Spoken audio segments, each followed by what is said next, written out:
Jennifer's. Hi, Mom. Yes, Sharon. Just calling to say hello. I had a rather interesting weekend. Wanted to tell you about. Met this really interesting guy over the weekend. Yes. He's really, really nice. We hit it off really well. Yes. Met him down at VA House, which is one of the casinos out here. Gambling casinos? Yeah, like Barona Casino. Yeah, but that's odd. I didn't know you gambled. I don't doubt much. Well, Mom? Yes? Would you like to say hello to my new husband? What? Anthony? Want to pick up the line? Hello there. Hello, Anthony? Yes, ma'am. By the way, you don't have to call me Anthony. All my friends call me the Fish. So you can go ahead and do that. How you doing? Is this Janet? Yes, it is. How are you? I'm fine. I guess you're a little bit surprised. I know that these things aren't a normal thing, but I got to tell you, when Janet and I met, it was love. I'm telling you, and she has got the best hoots. You could bounce a midget off those bad boys. Just go ping like that. It's incredible. She's beautiful. Okay. I love you, Sharon. You're the greatest. I love you too, Anthony. Okay. So, I don't have a whole lot of time. I wish, Janet, I wish I could introduce you to my parents, but they're out of the country. They're in Sicily. They had to go take care of that thing over there. So, I wish I could introduce you to mine. Okay. How you doing? I'm okay. Listen, why don't you cover your ears for a second there, a little bit there, Sharon. I got to say something to your mom. Hey, Janet? Yes? I don't know what you're thinking about for Christmas, about buying your daughter.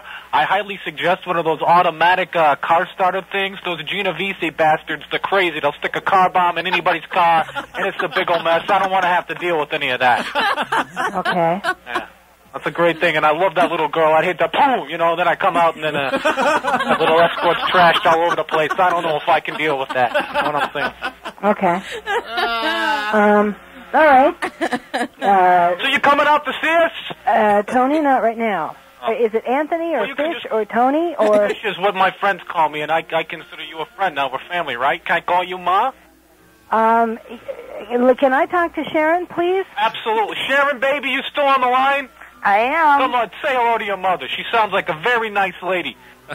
And don't go asking her about Christmas time, because that's a big surprise for you, huh? Okay, I won't. Gosh, you're beautiful. Okay, it was nice talking with you. Hey, wait a minute before I go. Hey, Sharon? Yeah? Where do you keep that big old bread knife with the serrated edges? I gotta go downtown and take care of that thing for Pike. Second drawer to the right of the stove. Okay, thank you, baby. I'm gonna be cleaning up over here. Okay. All right. Sharon? Yes, Mother? Can I have a few more particulars? Like? Hey, Sharon! Yeah? When you get done with your mom, how about coming over here? I'll throw you a shot. Okay, well, he's from Sicily? Yeah, his family is. And what does he do? He said he works for the family. I'm not exactly sure. And when did you get married? Over the weekend? And how long have you known him? Like the middle of last week. And is this what you really want? Yeah. Okay. He makes me very happy. Okay. Come on, Sharon, I'm horny over here. What's up? You're still on the phone talking to that broad? Sharon, what is your name now? Excuse me, I had to take off here, Janet. I'm getting ready to leave. Okay. Oh, by the way, your wife now is Mrs. Rigatoni. I hope it makes you very happy. That's a good name. Mrs. Rigatoni. Sharon Rigatoni. It's like the double phonetical syllable thing. Sharon Rigatoni. Sharon Rigatoni. Rigatoni. Yeah, my mother's middle name was Sharon, but she's, like I said, over in Sicily taking care of that thing over there. What thing over there? I can't get into that right now. Oh, You're a okay. beautiful lady. All righty. I hope that you're as beautiful as your young daughter. I gotta go, and I know that Sharon's gotta go, because somebody's gotta make me breakfast over here! I'll talk to you later, Sharon. I love you. I love you, too.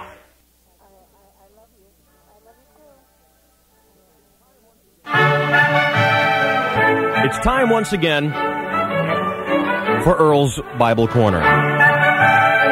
Earl's interpretation of one of the many stories from the Bible. Good morning, Earl. Well, thank you very much there, Dave, and welcome one and all to Earl's Bible Corner. I am Earl, and this is what you call your religious studies. You see, your seminary class. Well, no, I think actually it's called seminary. Right. Seminary. What? I believe seminary would be something else altogether. It's a name. Yeah, well, I wouldn't know anything about that on account of my being sterile in it, but anywho. Always finds its way in. Today, we're going to learn all about one of the most important times in religious history. One of the most important times? Jesus, Mary, and Joseph! Jeez, what's the matter? Nothing. Jesus, Mary, and Joseph is our subject today. Oh, okay, all right, go ahead. You see, a long, long time ago, God came down from a cloud and got this Mary broad knocked up in what you call your immaculate reception. Uh-huh. So Mary's about 43 months pregnant, bursting at the seams, see, and she says to Joseph, I know, let's go out and walk across the whole friggin' desert. That's what I want to do right now. And this is where we learn that Mary was the first victim of PMS ever recorded in the Bible. Now, wait, I don't remember reading about that. Oh, yeah? Come on, it's well known that Mary rode Joseph's ass all the way to Bethlehem. That's a little Bible humor for you there, Dave. All right, let's get serious. Come on. All right. So anyways, Joseph and Mary get to the Bethlehem Howard Johnson. And the hotel clerk takes one look at these two deadbeats. He knows there ain't going to be no money come checkout time. I mean, they rode up on a friggin' donkey. So he says, I'm sorry, full up tonight. And Joseph says, come on, pal, be a sport. I just walked across the friggin' desert. My wife's knocked up by some other guy. Least you can do is give us a stinking room. But the clerk tells him to get lost. So Mary and Joseph go outside, decide to shack up in what you call your manger. Manger. Which is fancy old Bible talk for a crummy, manure-infested barn. Jeez Louise, they're knee-deep in camel dog over here. You gotta believe when Jesus got a little older, he shot a couple of random lightning bolts toward that hotel clerk. Criminy. I'm the king of kings, and I gotta drop out of my mom into a pile of crap. God. Anywho. Oh.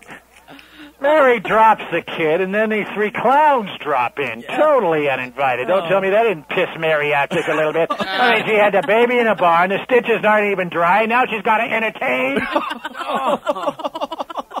Now, one of these guys brings gold, which is fine. You know, that's fine with everybody. Another guy brings along Frankenstein, which totally scares the baby. And this third guy brings a bucket of myrrh, whatever the hell that is. Now, here's the most interesting part over here. Yeah. Mary and Joseph get down to naming the kid. Right. Mary wants one of those New Age names like Cody or Seth. Seth. Yeah, and Joseph is like, I'm sorry, but the Son of God is not going to be stuck with Seth.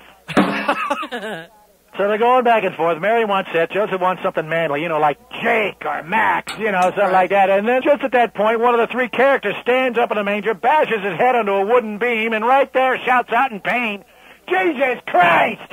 And Mary thought that over. Hey, that sounds better than Seth Christ. So there you go.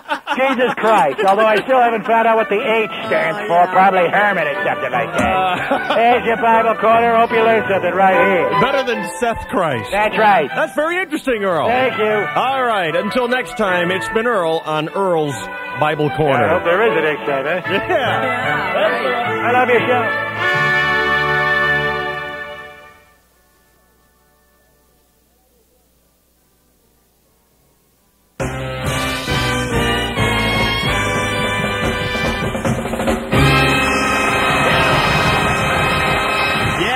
Good stuff. Thank you, Doc. We're back. Nice work. We're back, and we're with Peg Leg Pete, now famed pirate of the seven seas, renowned terror of the oceans. Aye. Now, just before the break, you were telling us how you came to have that famous wooden peg leg. Aye, Johnny. 'Twas back when I was fighting for control of the South Pacific against Redbeard. Yeah. When a mighty cannon shot knocked me off me boat, and a giant beast swam up and ate me leg off, right at the knee. And why Dom DeLuise was swimming the South Seas, we'll never know.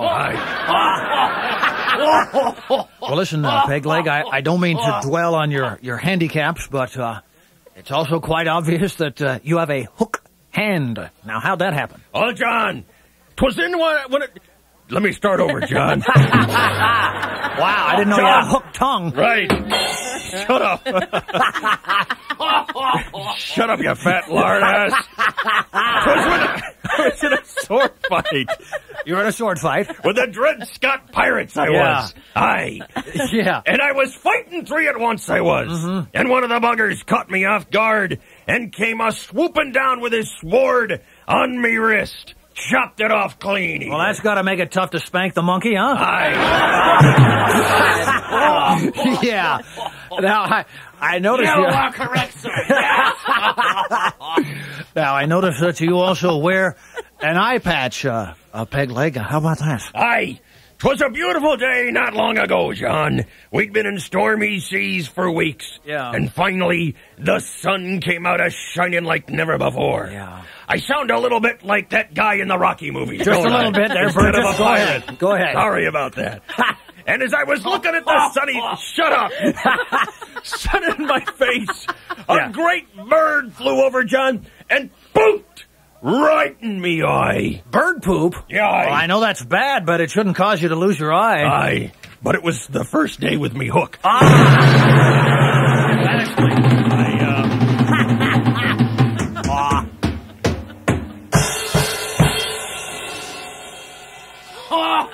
Shut up!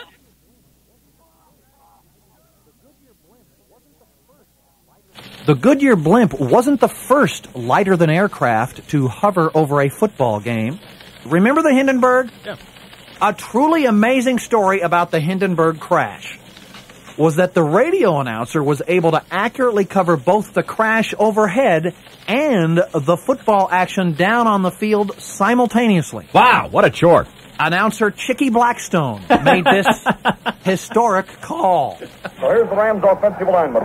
Waterfield's in the quarterback. Glenn Davis at left half. B.T. Smith at right half. Dick Horner at full. It's first in the flank. Get it, Charlie. Get it, Charlie. It's crashing. It's crashing terrible. Oh, my. Get out of the way, please. 400 or 500 feet into the sky. First and 10. Right half back. Smith, the motion. Waterfield fades back to pass. Fades way back to his 8. Looks once. Throws long. Davis is out in front. Catches him on the 50. I believe he's going to score a touchdown. The 35, the 30, the 25, the 20, the 15, the 10, the 5. And he's over and the Rams are out in front 6-0. And the frame is crashing to the ground. Not quite to the mooring mast. All the humanity and all the players are just screaming around it. I don't do it. What do you know about that on the first play of scrimmage of the ball game?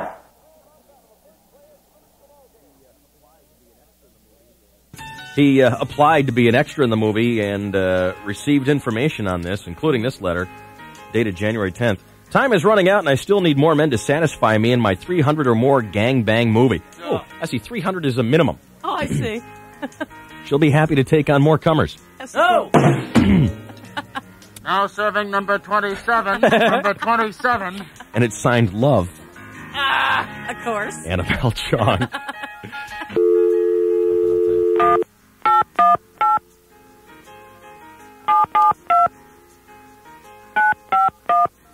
Maybe we can get a starring role. Hello, this is Chris. Hello, I'm looking for Annabelle, please. Hi, yeah, I can answer your questions. Are you Annabelle? No, Oh, but I can answer your questions for her. I got a letter from Annabelle Yeah, inviting me to be in her movie. yeah, Can I be in the movie? yeah. What's your name? Annabelle Chong. Your name is Annabelle Chug? No, Oh, what's your name? Chris. Oh, my name is Ned.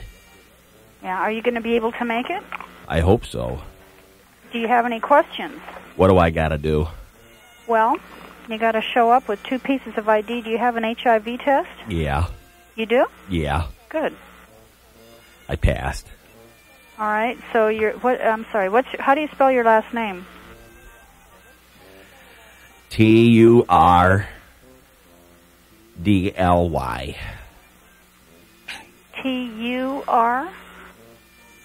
Yeah. DLY. My first name is Ned.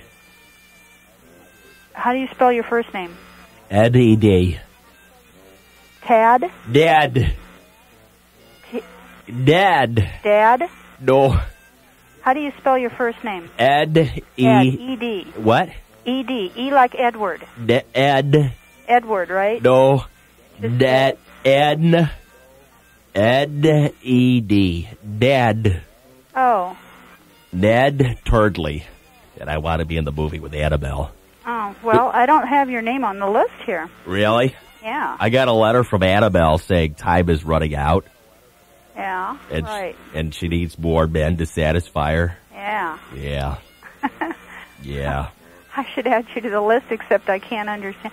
What? I'm having trouble understanding you. Why don't you just come on Saturday? What, can I, at least, here is my question. What is the story about? I don't know. Oh. Are you in the movie? No. Oh. Will you be there? Yeah. Oh. All right. You don't know if I can be first, though? No. Oh. No, I don't know. You'll have to talk to the producer. I don't know how he's handling it. Will you tell Annabelle that I called? I will. All right. Do you know my name? Not really. Oh. What do you think it is? I thought it was Ed. No, it's Dad. D? Dad. Okay, the first letter of your name, say a word with the first. D like Daniel, E like Edward, F like Frank. Dad. Ed. Okay, the first letter is, say a word that your first letter begins with. No. No? Yeah. N like no. Yeah. Oh, Nad. Yeah. N-A-D. Not Dad. Ned. N-E-D. Ned is something else. Yeah. Ned Turdly. Turdly. Yeah, you just show up on Saturday, okay? All right. We'll see you then. I'd like to be first. Well, you talk to the producer. I'm really sexy. Mm-hmm. Bye. Hello?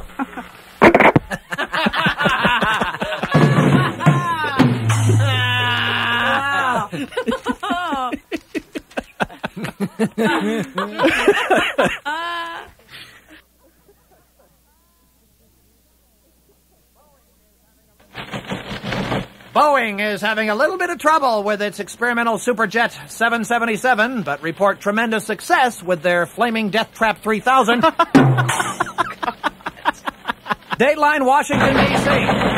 The Smithsonian Museum will scale down its atom bomb exhibit, the World War II bomber, the Enola Gay, which dropped the atom bomb in Japan. The manager of the gift shop is very upset about the downscaling. He had just ordered 10,000 mushroom cloud foam hats.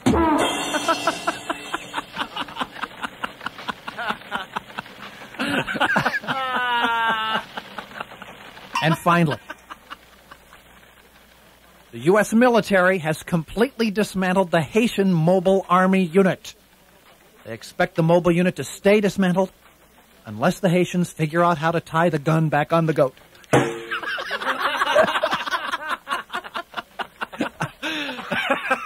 I'm Cookie Chainsaw Randolph.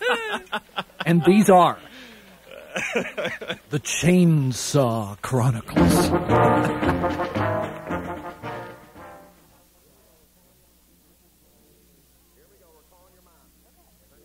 Here we go. We're calling your mom. Okay. And her name is? Patricia. Patricia. Here we go.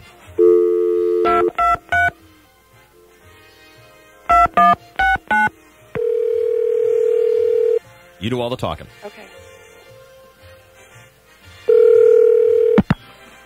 Hello. Mom? Yeah? Hi. Listen. So early. Well, I know. Listen, there's a problem. I'm in There's jail. always a problem. Okay, Mom, listen. I'm in jail. Don't ask me why, though, okay? Just don't ask me why. Again? No, listen. I've listen. about had Mom, it. Yeah. Mom, no, it's I not work. like I slave. Did you not always get hot breakfasts? Mother, listen. Mom, listen. Did I not get up in the morning? Mom. And what did you, Sweetie's other kids got? For you, I cooked it. Mom, it's not like that. It's not like no, what? Listen. Fresh vegetables you didn't get. Mom, it's... Fruit, all the time fruit. Okay, listen, it's not like that time. Listen, let me just tell you what I need. I need Other 200. kids want Kool-Aid. Mom, I For need my 200. kid, I get the milk. I need $200 bail. Okay, that's not a lot. Listen, $200 bail, a birth. You know how much milk that can buy? Mom, forget the milk. You didn't have to forget the Mother, milk. How can I forget the milk when you alone used to drink 4 to 5 glasses a morning? I tell you, save a little for the Oh my but God. no, you had Oh to drink my it all, God. and it was okay because I thought She hasn't even gotten to the amount of list milk yet. that maybe Mom, it would help you. I'm in jail. Milk. Why are we talking about milk here, Mom? Because you drank all the milk, and that's why you're Mom, in trouble. is my minute up? I can't take this anymore. What's going Forget it, on? Mother. Forget it. I'm What? staying in jail. Forget it. I don't want the Are you $200. okay, honey? Goodbye, Mother. Wait. No. Forget it. I'm calling Dad. You went on and on about Dad, no. did he ever give you my milk? minute up? I think my minute's up here. Mom, Almost. Hang up now. Hang up now, Mom. Forget it. I'm calling Dad. Which is why you Mother. have the problems today you have. Mother. Goodbye. Dave, I don't want the tickets. Forget it. Lynn. Okay. Lynn. This is not worth it. Can we call her back and just say we were just kidding? Yes, All that right. would be nice. Yeah. All right. We think we'll be able to get in a word edgewise? I don't. Good Doesn't luck. matter. Doubt it? I'll bet she takes this very well. Oh, God. Okay. I don't want to do any talking. You do it all. Oh, man. She'll love it. She'll see the humor. What a handful. Uh-huh. Hello?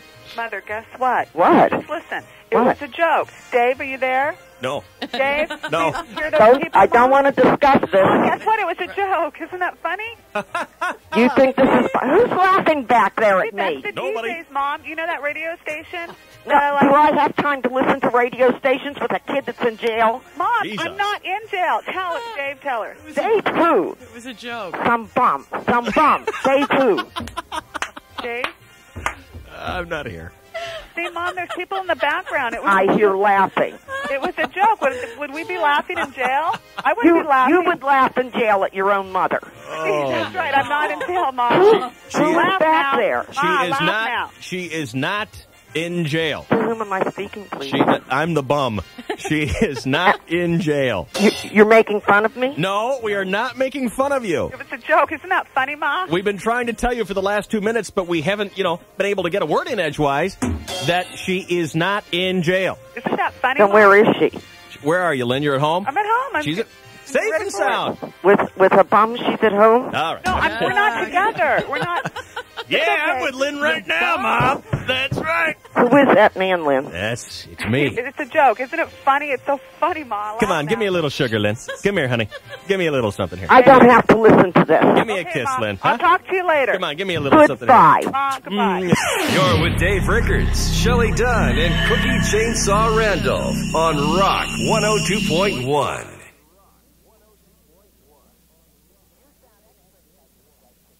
You sound extra especially good today, which is amazing because every day you sound especially good, which makes today especially extra especially good. Oh, shut up. Good morning. Listen. Oh. What a twit. Yeah.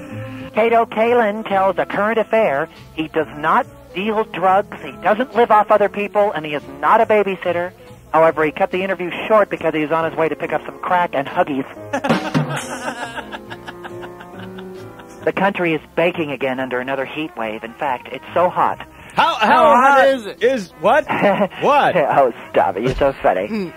Talk show host Larry King proposed to 3 more women just so he could get cold feet.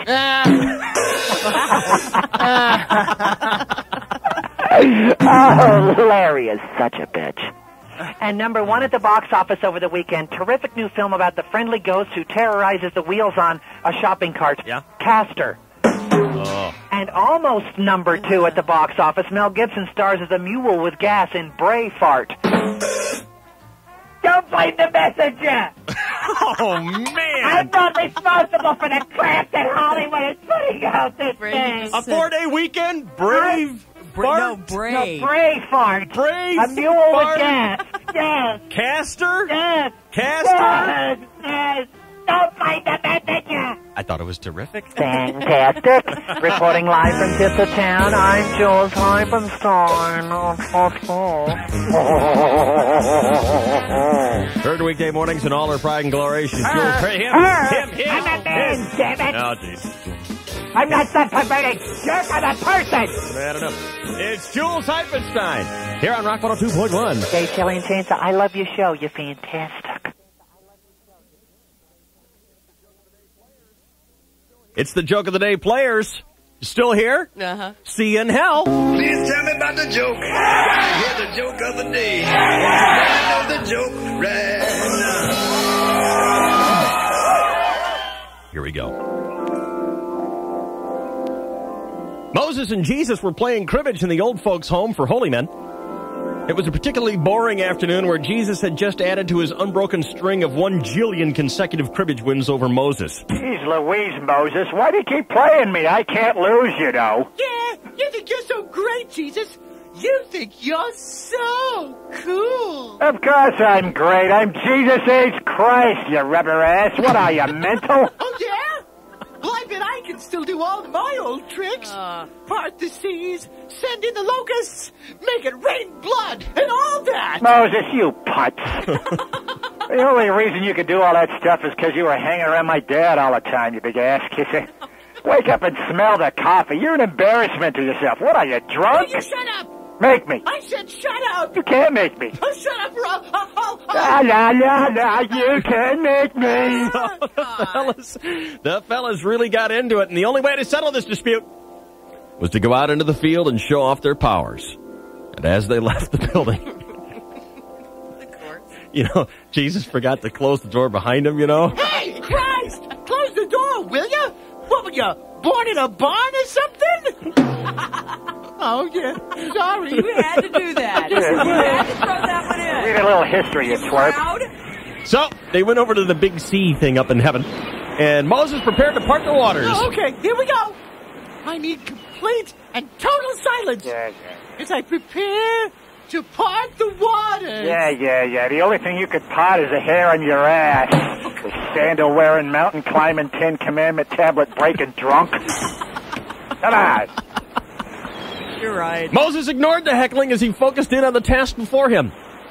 He closed his eyes tightly, raised his arms to the sky, and spake the holy, sanctified words. Oh, Tador, Kayam. Again, the chant came forth. Oh, Tador, Kayam. Yeah, do it faster there, rubber ass. Oh, what the dog Hey, wait a minute, that's not right. Wow! As Moses and Jesus look it up, sure enough, just like before, the waters rose in great columns and eventually formed a split right down the middle. I knew I could do it. I told you so. I knew I still had it in me. Yeah. Well, hey, even an old worm-infested tomcat occasionally catches a mouse. You know what I mean? Well, sir, Moses had proven his worthiness. Now it was time for Jesus to respond to the challenge. Oh, I don't know. Which miracle should I perform over here? They're all so lame compared to making a wave in a lake. All I did was heal the sick, raise from the dead, feed 50 friggin' million people with one stinking fish. Oh, yeah, Moses, good trick. Why don't you pull a rabbit out of your turban right now, you drunken raghead? Gee. Moses would not be intimidated by such unsportsmanship. Now, come on, Jesus. You think you're so cool. Well, why don't you walk out on the water, hot stuff? Unless, of course, you're chicken. Chicken? Me? I'm Jesus. I ain't chicken. No, I don't know. You look kind of scared to me. Chicken. I said I ain't chicken. Knock that off, old man. Knock it off. Hey, how'd you like a nice lightning bolt up the road there, you rubber ass? Oh, come on, Mr. Almighty. Mr. Jesus of Nazareth. Hey. Or is it Jesus of Zacky Farms? Knock it off. Hey.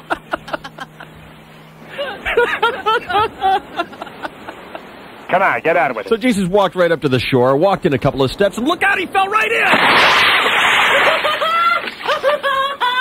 I knew you couldn't do it, you long-haired, beard-wearing, sacramental wine-drinking loser! Shut up! Loser! You shut your hole, Moses! Loser! Shut up! Shut up over here! Jesus tried again. He stepped forth out of the water, got a couple of steps up, but like before, fell right to the bottom in a terrific splash. He tried and tried, but just couldn't walk on the water.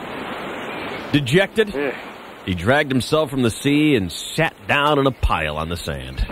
Boy, I don't know, Moses. I must be getting old. I used to be able to tap dance the Morse code on high seas and not even get my toes wet. Just face it there, Jesus. You're washed up. You're a has-been. You're a loser. Yeah. I ain't been able to do that walking on water thing ever since they nailed those damn holes in my feet. I'm leaking over here.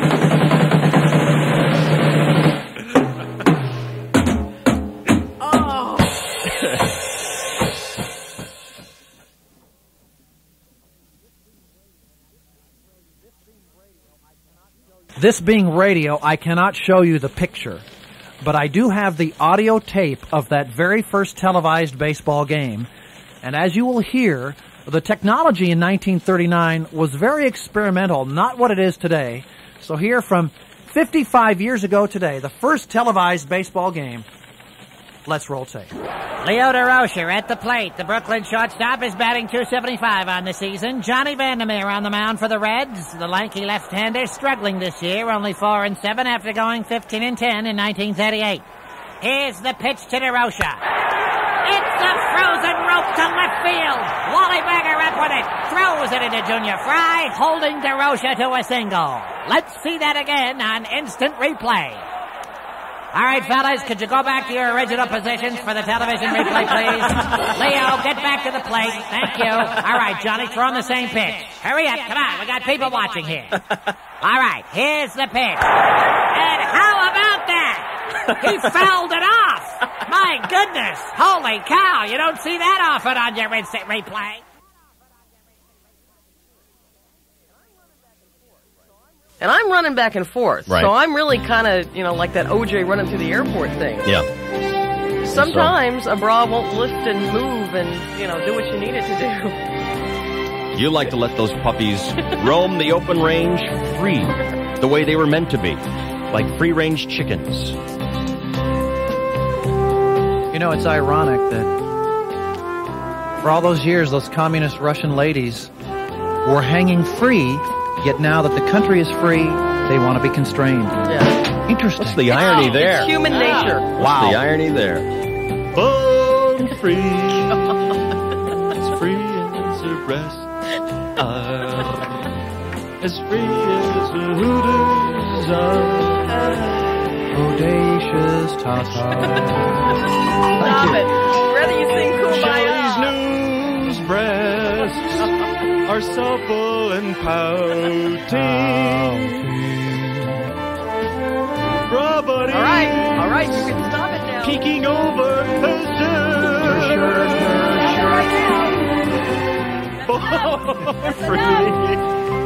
As free as the breasts hang. As free as the tatas will bow for you.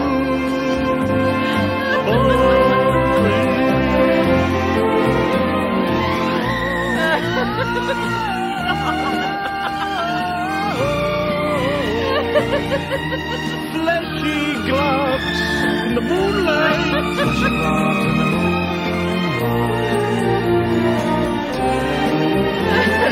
Bending over. All right. The Associated Press News Wire. Her sweater muffins peek at you to tell you what's happening in the world. Talk about a bulletin.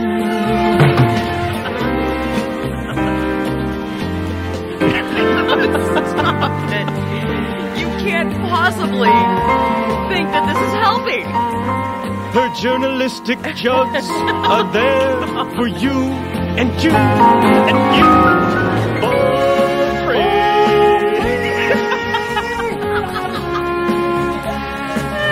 As free as her breasts wave in the newsroom for you. For you. For you. For you. For you.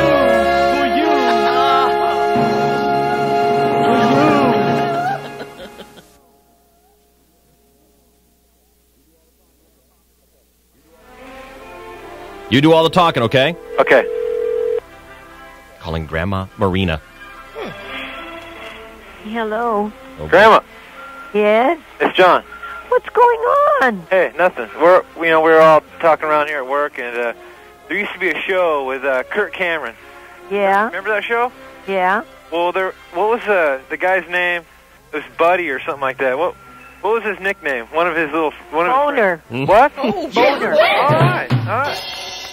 What was it? What was it, Graham? Boner. What? Hey, Grandma. Oh, man, that's perfect. Grandma. What? Hey, I love you. Who is this? It's John. Who's this? Oh, my God. Hey, you're the greatest. Yeah, she really is. The best there is. You believe that, Dave? Graham, I'm sorry, what was that guy's name again? Boner. David. Thank you, Grandma. Bye. I'm not going to explain it to her. Dave. That's John's problem, yeah. Dave. Yeah. I love your show. I love yours. Nice work, John. Hang on.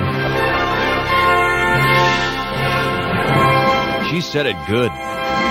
Boner. Say it loud, say it proud. That's right. Be proud of your boners this morning, ladies and gentlemen.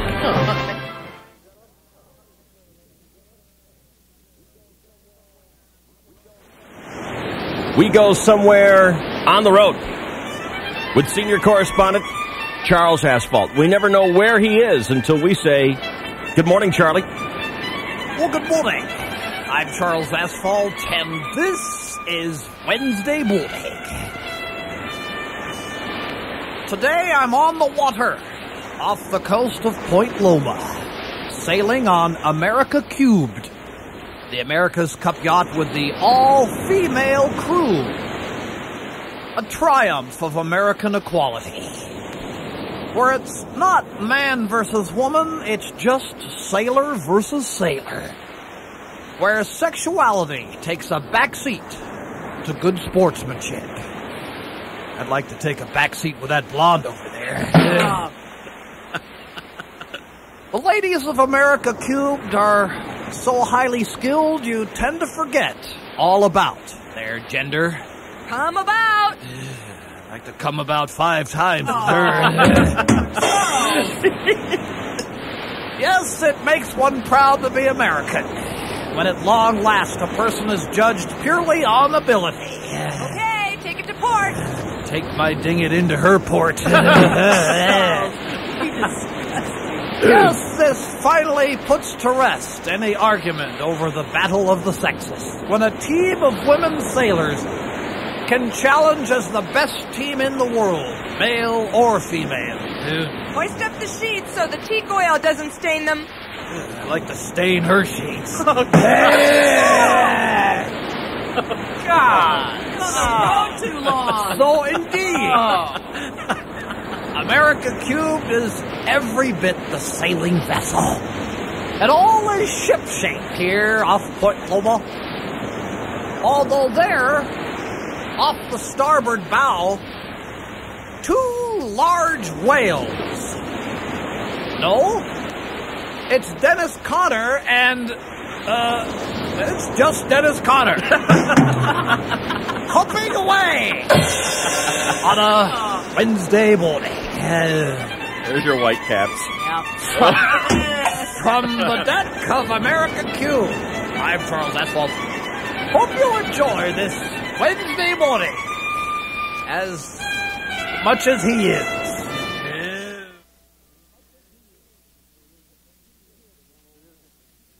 So there was this kid and this old man flying on this airplane. Mm-hmm.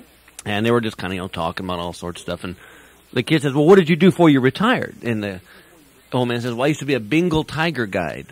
The guy goes, what? And he goes, oh, yeah, I used to take these rich guys down to India, and we'd hunt Bengal tigers. The kid goes, wow, that must have been exciting. He goes, yeah. He goes, There was one day, he goes, we were out in the thrushes, you know, and I had my gun in my hand. There was a gun on the ground. I heard this noise off to my right.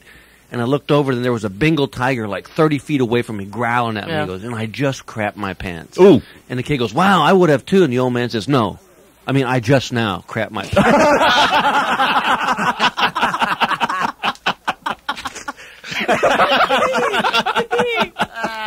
I love that joke. Hello? Hey, Rhonda. Who was that on the phone? That's Rod and Lance. Yeah, I'm Rod. And I'm Lance. How are you, girl? Is this Rhonda? Kristen, hold on. I got something on the other phone. Well, get him off, baby. Get him off so you can get me off.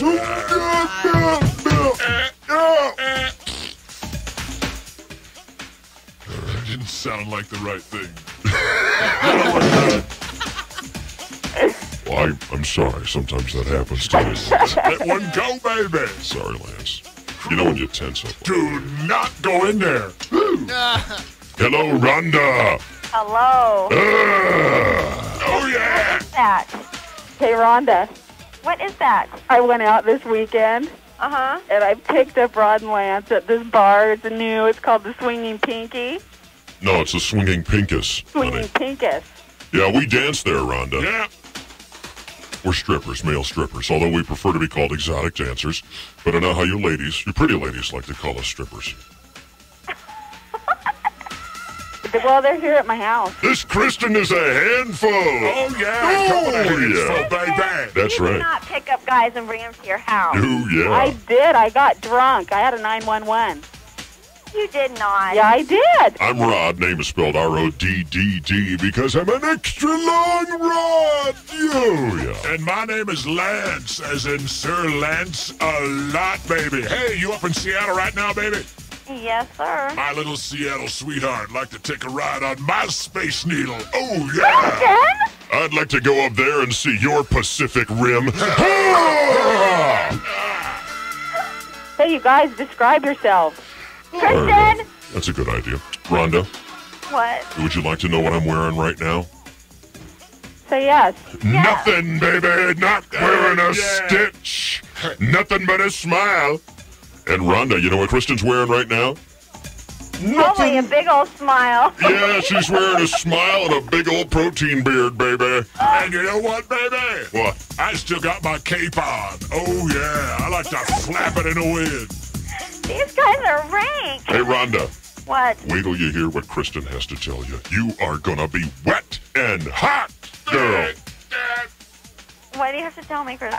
I told these guys you're getting married, and they bought us all tickets to go up there. You betcha, baby. We make a lot of money. To go where? To go see you before you get married. Shut up. We're coming up to see you in Seattle. The strippers? Yeah. No, you're not. Yeah. And so is Kristen. We're coming up. We're all coming up together, and then we'll all be coming down together. We're flying all the way up first class to SeaTac, baby, as in Tacoma. Well, when are you coming? We're going to About come 10 up minutes Thursday. ago, baby. Kristen told us that one of her secret sexual fantasies Be with me. was to have me and Lance and you all together in a big rubber-sheeted Wesson oil-coated bed, baby. You go, boy. Yeah. A volcano like Mount St. Helens ready to explode, baby. It's all good. We're going to blow our top. Get them off the phone so I can talk to you for a minute. Kristen can't talk right now because it's not polite to talk with your mouth full. Oh, yeah. Yuck. We gotta go now. We promised Kristen a peanut butter enema. Okay. So long, baby. Bye-bye, baby. Can't wait till our tongue is in your ear. San Diego, you're getting up with Dave, Shelley, and Chainsaw on Rock 102.1.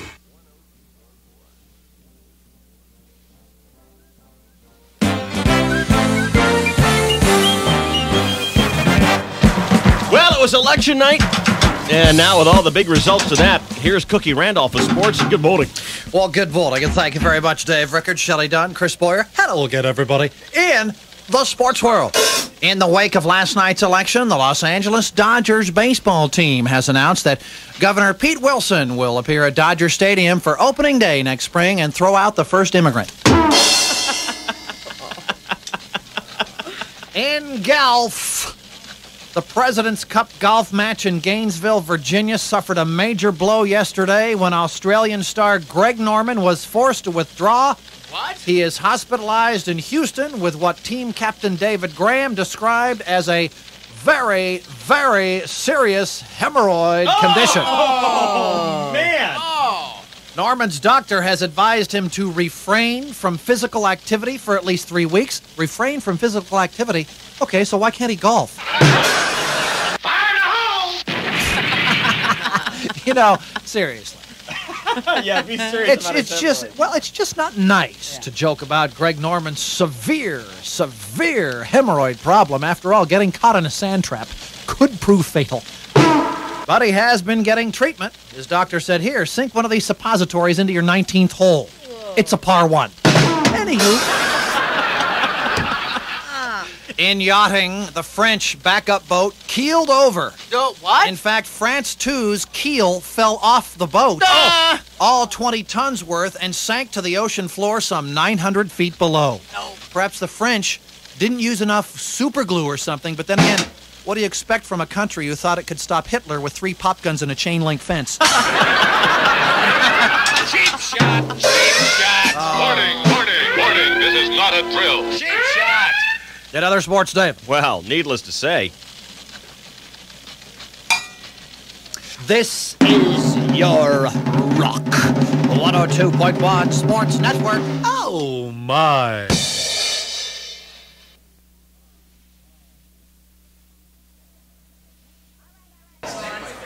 All right, let's have another big hand for Vito, the amazing regurgitator. Yeah. All right, we'll have the front row cleaned up here in just a few minutes. We hope you're all enjoying your evening here at Johnny's Gristle and Giggle. I remind ya, the chef says he still has plenty of pig knuckles and head cheese, so don't be shy, folks. Eat 'em up. And now for your dining entertainment. Our headline act tonight, from way over in Stump Jump County, give a warm welcome to Zippy the Ventriloquist. Come on, give it up. Thank you very, very much.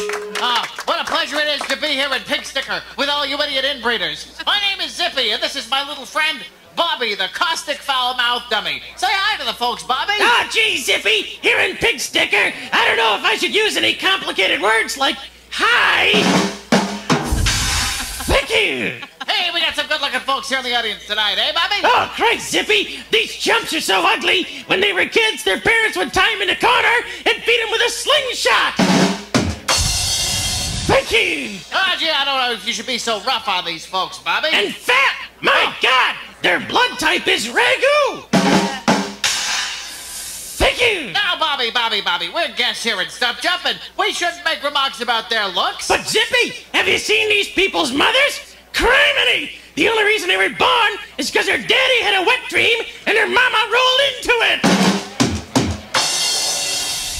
Thank you. Now, just a cotton picking minute, you son of a bitch! How dare you come in here to our town and make fun of it? Hey, pal, hey, I'm sorry. You gotta understand, this is all just an act, and it's not intended to be really taken... You shut your hole, Mr. Zippy! This is between me and that little smartass on your knee!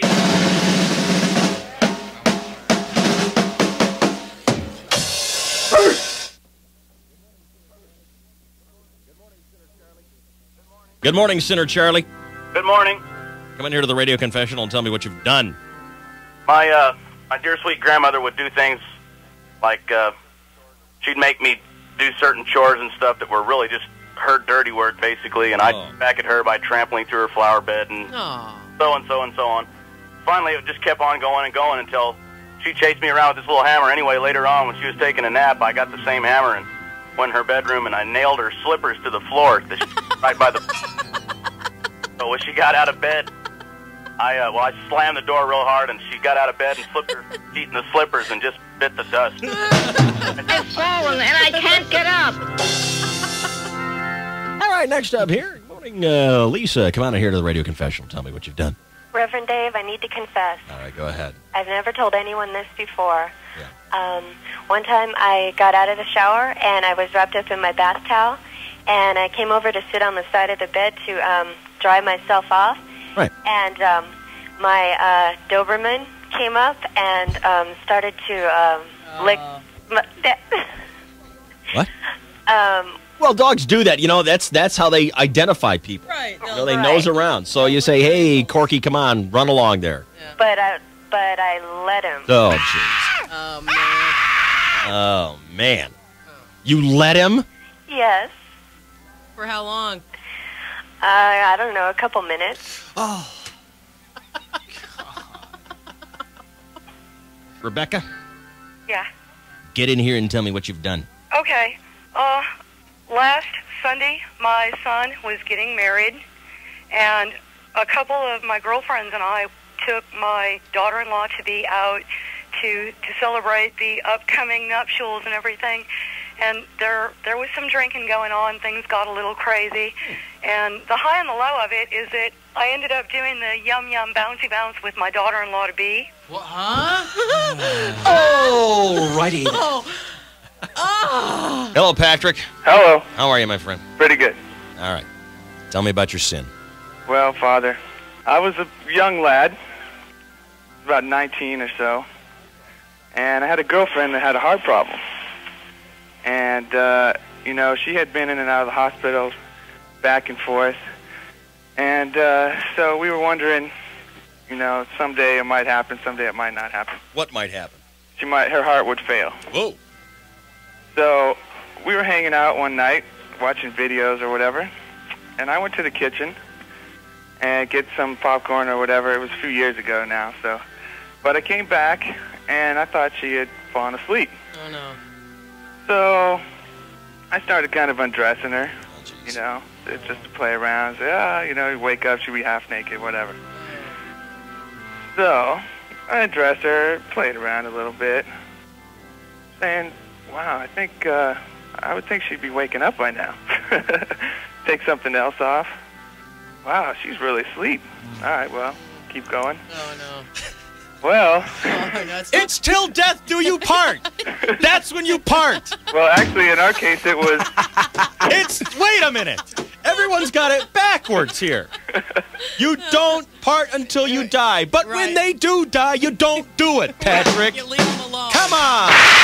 And you leave their jewelry intact. Did you nail your dead girlfriend?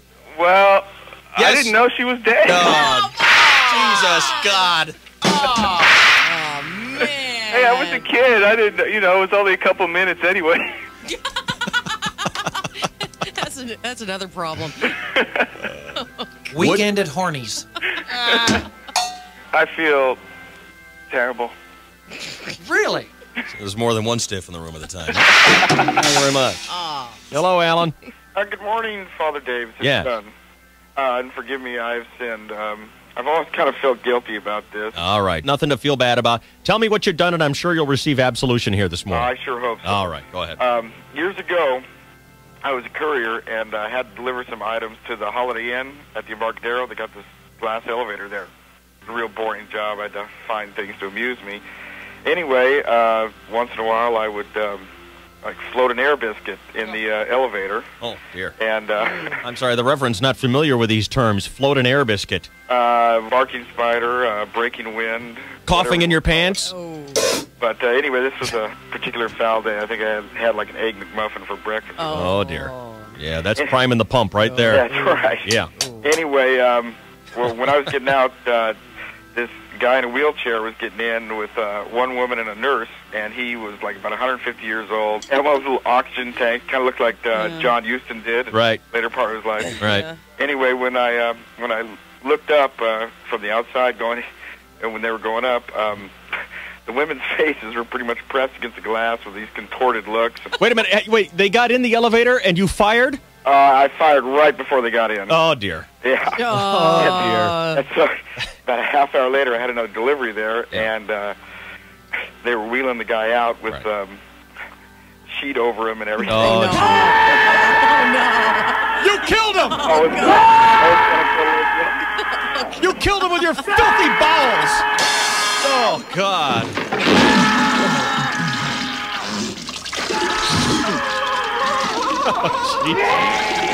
Stop it! Stop! All right. That's enough. God. Oh, the humanity.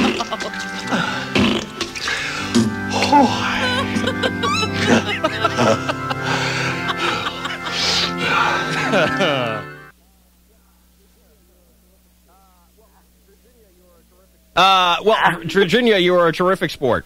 Thank you, honey. And you made us all excited here. We've all fallen in love with you. Oh, God. Oh, with my orgasms, my fake orgasms. Oh, you weren't faking it. Oh, that's the way you do. You go, ah. What do? You do what? You go, ah. Boner.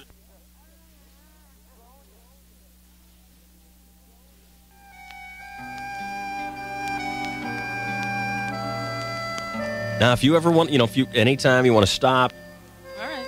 hold hands, whatever. I'm okay. We're with Just don't sing Kumbaya to me, okay? That's all I ask. It's a help, I'm telling you. She might do it again. All right. And you all don't want that. A tragedy occurred a while ago for Shelley Dunn. Well, it was a long time ago, years and years and years ago. And she blabbed it to Boyer. Well, in my pain, I had nobody else to turn to. I still don't understand why you would want to tell anybody this, but... Well, I know, but I was distraught one day, and I think, didn't you notice my distress? I don't know. I think the Boyer news notices may have been nobody's a little down. distress. Maybe it was just a fleck on your blouse. No, I did manage to change clothes. I think you told because you like to talk about this stuff. No, I truly don't. I really don't. She needed to unburden herself. No. It's that Boyer had told so many lies in an effort because he was dying to tell. Okay. Well, now, wait a minute. Because he had such a good secret on me. Hold on. We're talking about the first time you told me the motivation that you held to relate the story to someone else. I know, but I'm going on to why did I actually come clean with this yesterday? Well, it's because it turns out Boyer's told stories about me giving on Cookie's chair at the old station. Well, which turned out to be a tame story. Well, compared to what this. actually happened. And let's hear it. And yes, there was a involved. But there was tragedy as well. Well, here's how I'd like to do it. Maybe our caller who guessed it correctly could relate his story. I'd rather you do it because he could be icky about it. Maybe I will too. Go ahead. You want me to do it for you? Yeah, go ahead. I'll help you along. Okay. Shell's down on all fours. All right, What? I'll tell it. I'll be a little more delicate than that. God. Bosco grabs the handles. Yeah, and that's where we can all learn. Okay, this is the learning part, folks. Shoves earthward. Right. This was not Shelley's first. She was familiar Absolutely. with her role. With I knew exactly what I was doing. He was getting handsy with you. Yeah, and that's not good. And the turned into a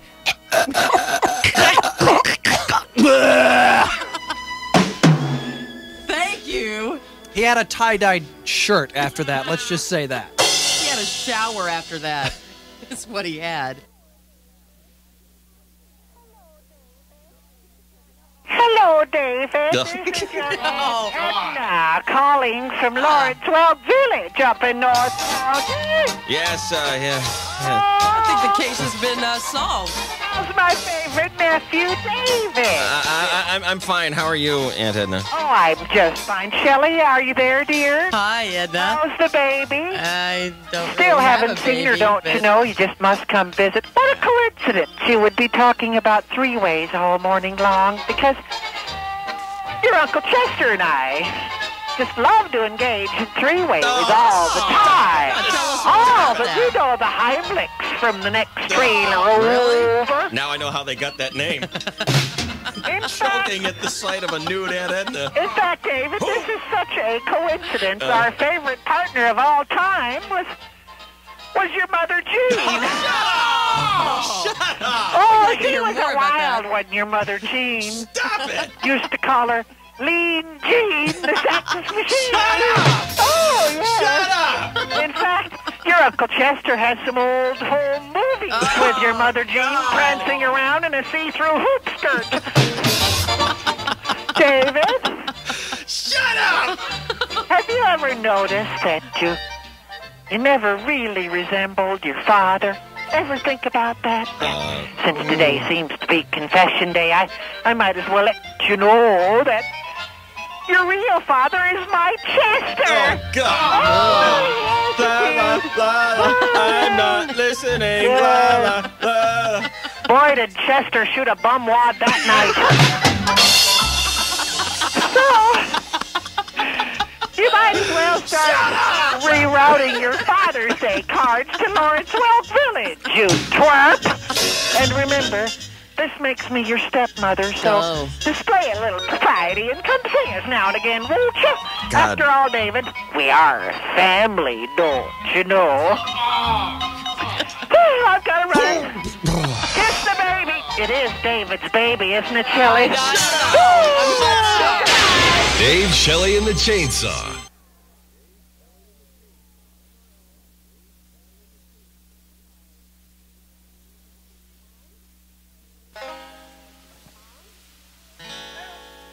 Mom? Hi, it's Kathy. Hi, how are you? I'm fine. What are you doing? Working. Oh. I have some really good news for you. Oh, well, I need some. Well, you're going to get some. Last week I got married. Go slow now. Mom, are you there? What? I got married. I met this really cool guy.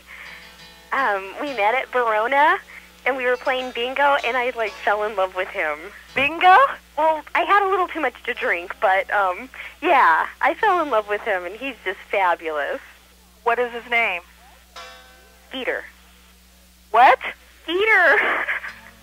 Kathy? I don't know what your father's going to say. Well, Mom, his real name is Zeke. Oh, my God. But I call him Skeeter. You know how your father is. Well, we all got to call him Skeeter, though. Oh, Kathy, what are we going to do? Well, nothing. Do you love him? Yeah. What does he do for a living? Nothing. Nothing. Well, not yet. I mean, he's looking for a job. He's a sharecropper. He's looking for a job. Well, he used to be a sharecropper. Where did you get married? In Vegas at the Elvis Chapel. Oh, God. Ask if she'd like to say hi. Mom, do you want to say hi to Skeeter? Well, I guess. Hey, where's my pitchfork? Hello? Oh, hello? Is this Skeeter? Yes, it is. Who do I have the pleasure of speaking to? Well, I guess this is your mother-in-law. My mama! Oh, my God. Your daughter is so beautiful, Kathy, and I just fell right in love. And let me tell you something. That woman, when I was at the Elvis Chapel, the cake really makes me tear up. I just knew right then and there she had to probably give a really good... Oh,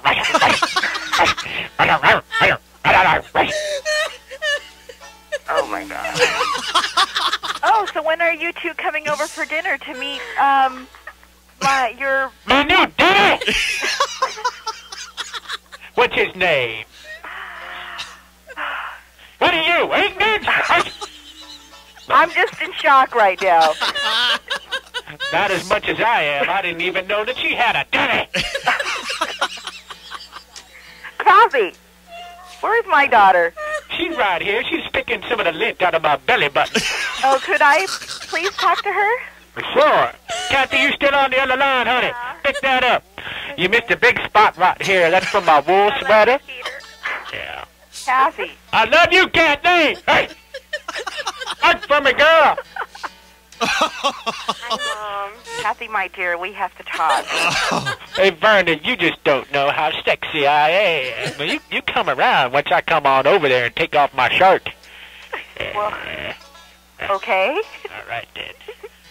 You still on the line, Kathy? Yes. Yeah. have you seen my chewing tobacco? I can't seem to find it underneath the couch where I usually keep it underneath this cushion right here. I don't see it. It's under the mattress. Okay, baby. Talk to that little love dove mom of yours. You're a beautiful woman, Verna. Bark at her. Kathy? Yeah? We have to talk. My daddy was a mechanic, so I'm glad that I'm getting me a new dad. He's no longer with us. He was working on a big old VW bus when a crankshaft it took his head right off. I miss my daddy every day. Sometimes I just watching cable, especially yesterday. They had the Duke Boys marathon on. Dukes of Hazzard. I was watching Cooter work on a car. There's my tears to my eye. I gotta go. I have to put the phone down now. Kathy? Is there any way you can get this a no? What's that? Is there any way you can get this marriage a no? Mom, I love him. Do you really? Tell her he's really good in bed. But we have to get together. Real good in bed, Mom. I heard that! Come on now! No, I really don't want to hear about it. Now you just close your ears for a second, Vernon. I'm about to talk that sexy talk to your Why don't I just hang up?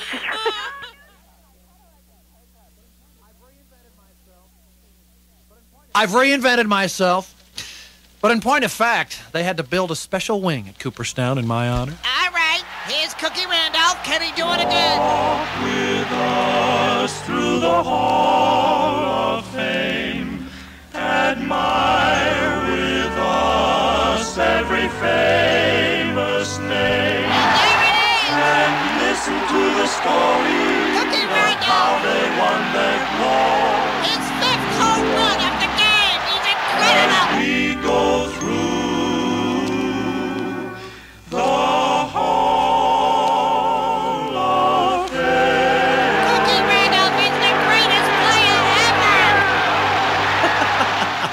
ever. So true. So very, very true.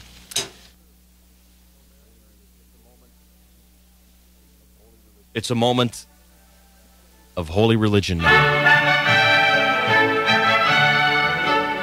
Now, ladies and gentlemen, Earl's Bible Corner. That's right, my friend. It's a close-up look at a familiar parable from the Bible.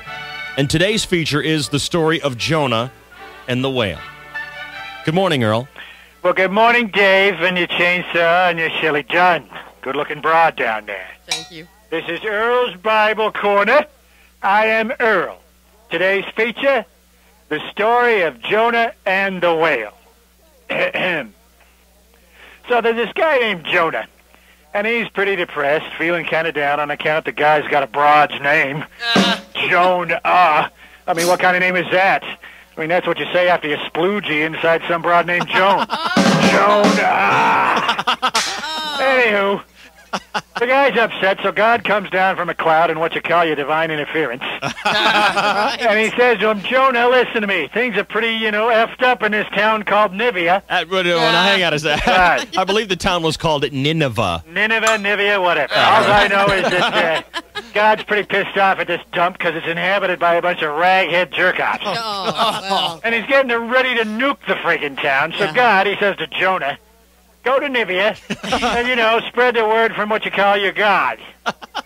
And then God, he moves from Jonah's place on account he doesn't want the other gods to see him hanging out with some guy with a broad's name.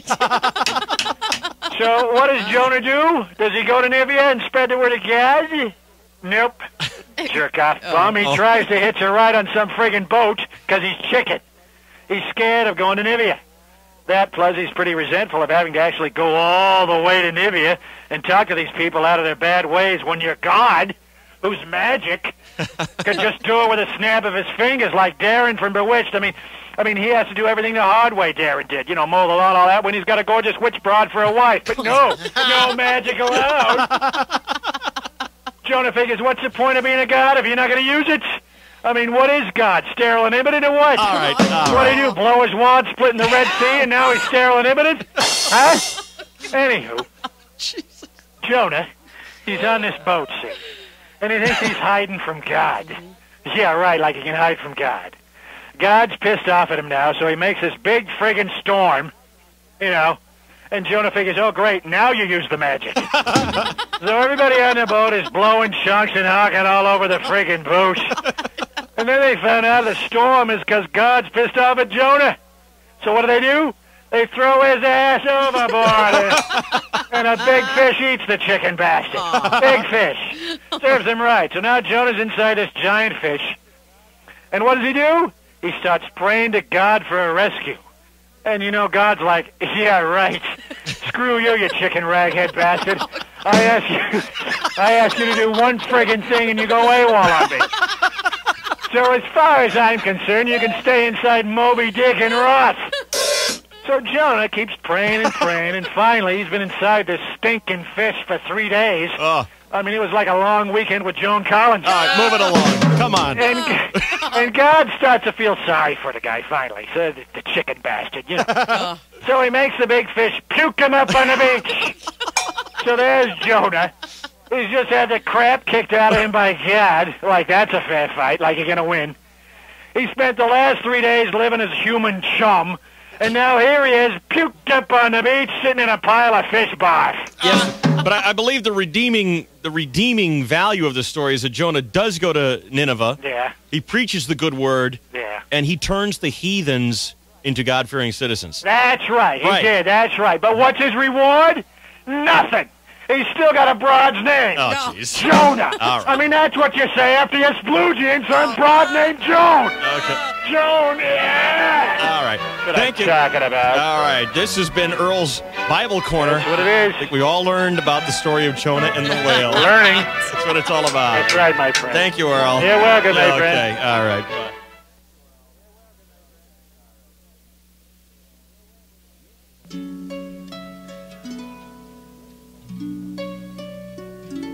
A nursing home has been fined because an enormous amount of maggots was found on the head of an old lady. On it or in it? On the scalp. Okay. An old lady brain cancer patient. Yeah. The husband of the patient said he discovered the maggots when he tried to adjust the cap she wore to cover her tumors and the surgical dressings on her scalp. Says the gentleman, I removed the cap and her whole head was full of maggots. The crawling scalp. Yeah. The undulating, waving, her head was doing the wave.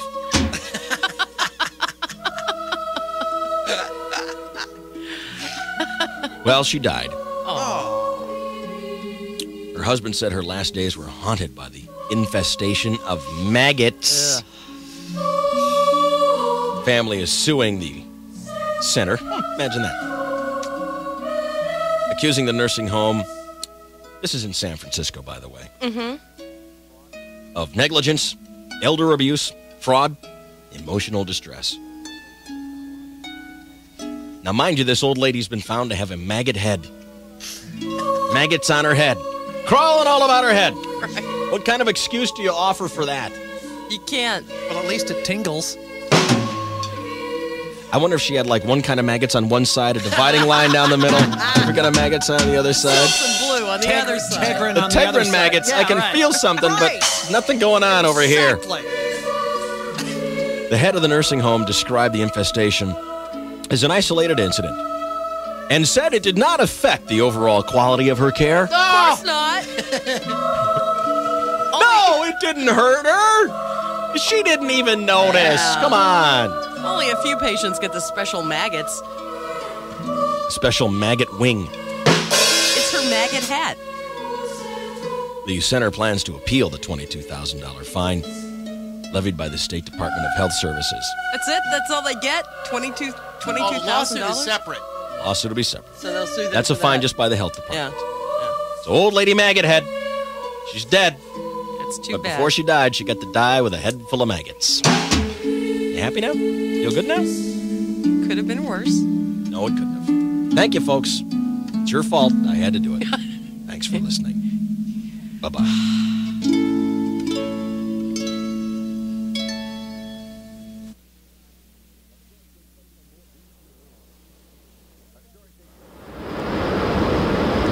Our story takes place on board Windshear Airlines. The aircraft was climbing through 20,000 feet, and the stewardesses were making the rounds, pouring cocktails and satisfying those big appetites with minuscule bags of nuts. And as it just so happens, a priest and a rabbi had been seated next to each other in row 15. Indeed, Rabbi Lifshitz. Distribution of the money we collect in church is a very complicated process. But I'll let you in on a little secret.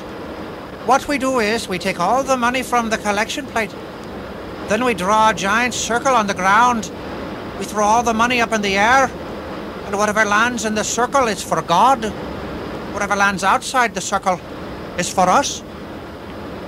Hey, we do things differently at the synagogue. We take all the money we collect. We throw it up in the air. What God wants, he catches. Whatever he drops, we keep. Oh, indeed. Well, good morning, gentlemen. Can I get you a pillow or a blanket or maybe something nice to drink? Oh, no, thank you, my darling. All right, how about you, Rabbi? I'll have a double Jack Daniels on the rocks. Oh, right away. The priest looked sternly at his rabbi friend and said, In my faith, we aren't allowed to drink or have sex. Wait, stewardess! I didn't know I had a choice!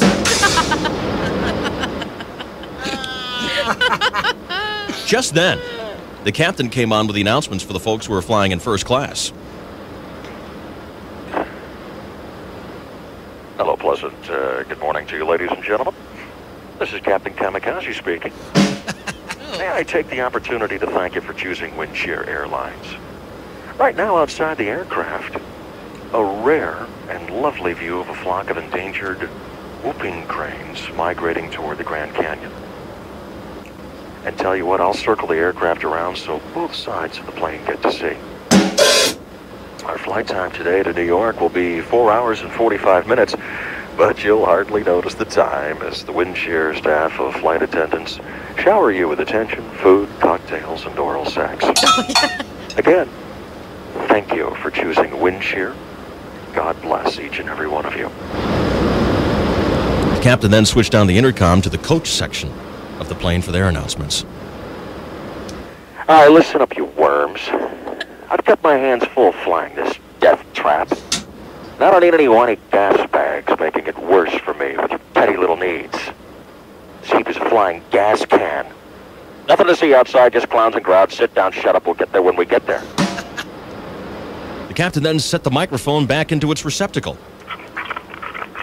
Thinking he had switched it off, and this, ladies and gentlemen, is when he made his very grave error. Johnny, why don't you fly for a while? After all, you could use the practice after you stalled that 747 over Tokyo and then bailed out and left the poor bass birds to crash and burn. I'm going to take a big old dump. I've been squeezing this puppy back since we took off. Then I'm going to go to the back and get that hot new stewardess to give me out there. Oh my gosh! The captain doesn't realize he's left the microphone on! I wasn't done doing my knobber sound effect. I'm not doing it for that long, you bastard! Can't throw your weight around like that! Gonna go get me a knobber from that new stewardess, Johnny. I'll be right back. Oh my gosh, oh my gosh, oh my gosh! The captain doesn't realize he's left the microphone on! Said the shocked stewardess. Oh, I've got to warn him before he says something unpleasant! God. She dropped her cocktail trail and made a beeline for the cockpit. But on the way down the aisle, she tripped on a passenger's foot and landed in a crumpled heap at the foot of the priest, who looked down at the stewardess and said, Slow down, my darling. He said he's got to take a crap first. Oh.